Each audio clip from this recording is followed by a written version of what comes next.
Here's what most people get wrong about no contact. They think it only hurts the anxious partner, the one who feels abandoned and left behind. But avoidants also have secret expectations during no contact, expectations they'll never admit out loud. And what makes it surprising is this: those expectations often reveal how much they're still tied to you, even while pretending they don't care.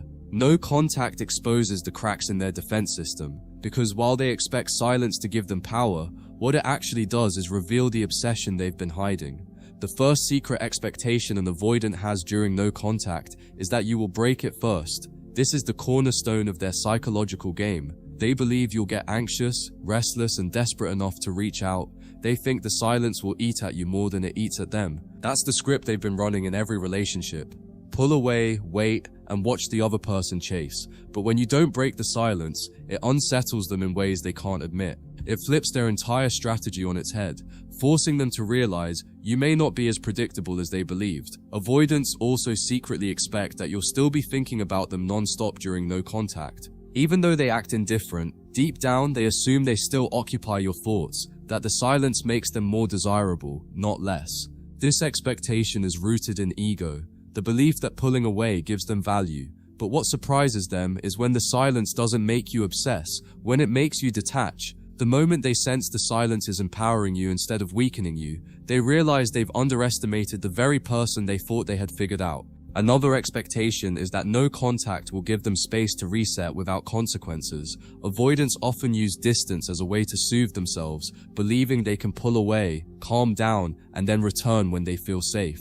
In their minds, you'll be waiting when they're ready. But when they discover that no contact isn't just a pause button, that it's a reset for you too, it shakes them. What surprises them is that while they expected to come back to the same dynamic, they instead find someone stronger, calmer, and no longer willing to play their games. Avoidants also secretly expect you to remain emotionally loyal during no contact. They imagine you sitting by the phone, resisting every temptation to move on, still holding space for them even as they disappear. This expectation is almost unconscious. It's baked into the way they view attachment. They assume their withdrawal doesn't cost them anything because you'll keep waiting. But what shocks them is when you don't. When you actually start living, healing, and moving forward, it creates a crisis in their mind. What if I've lost the very thing I thought I could always come back to? They expect your silence to hurt you more than it hurts them. Avoidants pride themselves on their ability to tolerate distance. They've built their whole identity on being the one who needs less. But during no contact, they start to realize silence isn't always power. In fact, it can be a mirror. It reflects back to them the reality of their own cravings, the very cravings they've spent years denying. What surprises them is how much the silence starts to hurt them. Not right away, but gradually, in the quiet spaces where distraction doesn't reach. Avoidants also expect you to interpret their silence as disinterest. They believe their detachment will convince you that they've moved on, that you'll see their absence as proof they don't care. But what surprises them is when you see through it, when you realize silence isn't always indifference, it's often obsession in disguise. The more they try to play the role of I don't care, the more the silence backfires, because it ends up showing how much energy they're spending to maintain the game. Another expectation they hold is that you'll idealize them during no contact. Avoidants secretly believe distance makes them look more desirable. They expect you to remember only the good times, to polish their image in your head until they seem irreplaceable. But what surprises them is when you remember the whole picture, the lies, the push-pull, the manipulation, the distance. Instead of being idealized, they realize they're being seen clearly for the first time. And that's a truth they can't handle. They also expect that if you do reach out, it will prove their worth. To an avoidant, your breaking of no contact equals validation. It tells them they still have power over your emotions. But what shocks them is when you don't reach out at all. The longer the silence stretches, the more it flips the dynamic. What was supposed to be their proof of control becomes proof that you've taken your power back. That's why no contact surprises avoidants more than anyone else, because it undermines the very foundation of their attachment style. Avoidants expect you to feel guilty during no contact. They count on your anxiety, your overthinking, your fear of abandonment to make you believe you're the one who caused the distance. They think the silence will trigger your self-blame. But what surprises them is when no contact doesn't make you feel guilty, it makes you see clearly. It helps you realize their silence wasn't your fault. That shift in perspective terrifies them because it means the manipulation no longer works. They secretly expect that the silence will make you chase harder once it breaks. Avoidants often use cycles. They withdraw, you chase, they return, and the dynamic resets. So during no contact, they expect the silence to magnify your pursuit when contact resumes. But what surprises them is when you don't play that role anymore.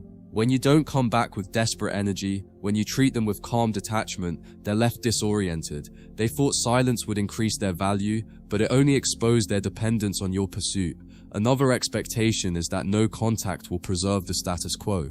Avoidance assumes silence freezes the connection in place, that you'll still feel the same way about them months later. But what surprises them is the transformation that happens in your silence. No contact isn't static, it's dynamic. It gives you space to heal, grow, and regain perspective. So when they finally try to return, they're stunned to find that the person they expected to meet is gone, replaced by someone stronger, wiser, and less tolerant of games. Avoidants also expect you to remain emotionally reactive in your silence. They think every little breadcrumb, a social media post, a vague story, a hint of attention will pull you back into obsession. But what surprises them is when their breadcrumbs fall flat. When you don't respond, when you don't flinch, when you remain steady in your silence, it breaks their unspoken expectation. Suddenly, they're the ones obsessing, wondering why the game stopped working. They expect to still have access to your energy, even if you're not talking. Avoidants believe they still live rent-free in your mind, that they can still pull on your emotions whenever they choose. But what surprises them is when they lose that access. When you detach so completely that their name no longer spikes your emotions, it terrifies them. Because deep down, they realize silence has severed the invisible leash they thought they had on you. Avoidants secretly expect you to interpret their absence as strength. They believe their withdrawal makes them look powerful, unbothered, and independent. But what surprises them is when silence exposes their weakness instead. Because the longer no contact stretches, the more it reveals that detachment isn't power, it's fear. And once you see that truth, their mask of strength collapses, leaving them more vulnerable than they ever intended. They also expect that no contact will eventually fade into normal communication again. In their minds, silence is just another cycle, something temporary before the next round of connection. But what shocks them is when the silence becomes permanent. When you use no contact, not as a tactic, but as a turning point, it flips their entire expectation. Suddenly, they realize the silence isn't a pause, it's an ending. Avoidants expect you to wonder about them endlessly. They believe the silence makes them mysterious, that you'll spend your days trying to decode their absence. But what surprises them is when you stop wondering altogether.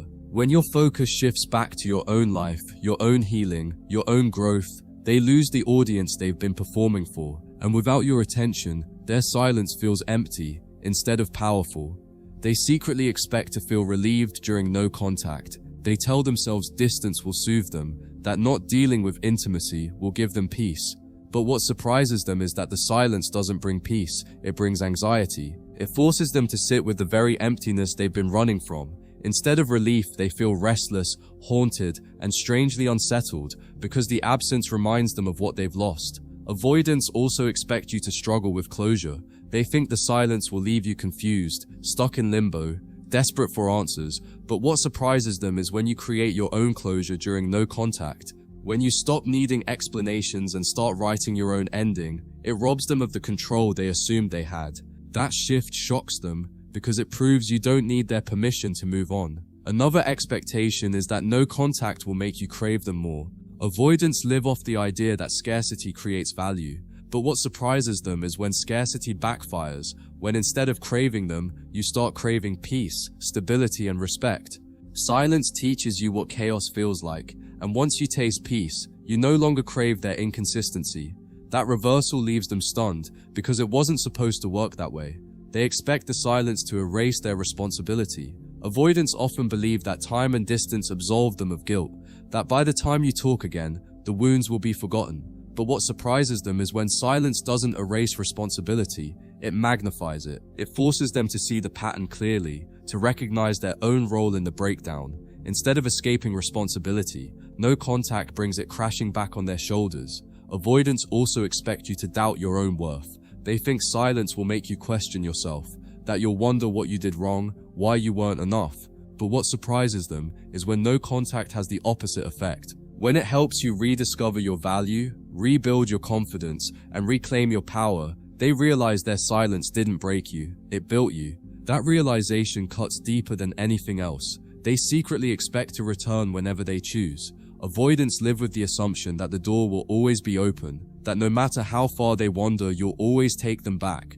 But what surprises them is when they find the door closed, when they knock and no one answers, when they realize the chapter has ended, it throws them into a panic. Because for the first time, they see that their avoidance didn't just delay intimacy, it destroyed it. Avoidants expect silence to keep you hooked, but what surprises them is when it hooks them instead. The very game they've been playing backfires. Instead of controlling you, the silence starts controlling them. They begin obsessing over your reaction, over why you haven't broken the silence, over whether you've already moved on. The silence that was supposed to free them becomes the very thing that traps them. And finally, the ultimate expectation is that no contact will make them untouchable. They think silence will shield them, protect them, and keep them safe from the vulnerability of love. But what surprises them most is that no contact does the opposite. It forces them to face themselves. It shows them that avoidance isn't power, it's fear. And while they sit in silence, you grow stronger, calmer, and freer. That's the truth they never expected, and it's the truth that leaves them haunted long after you've moved on.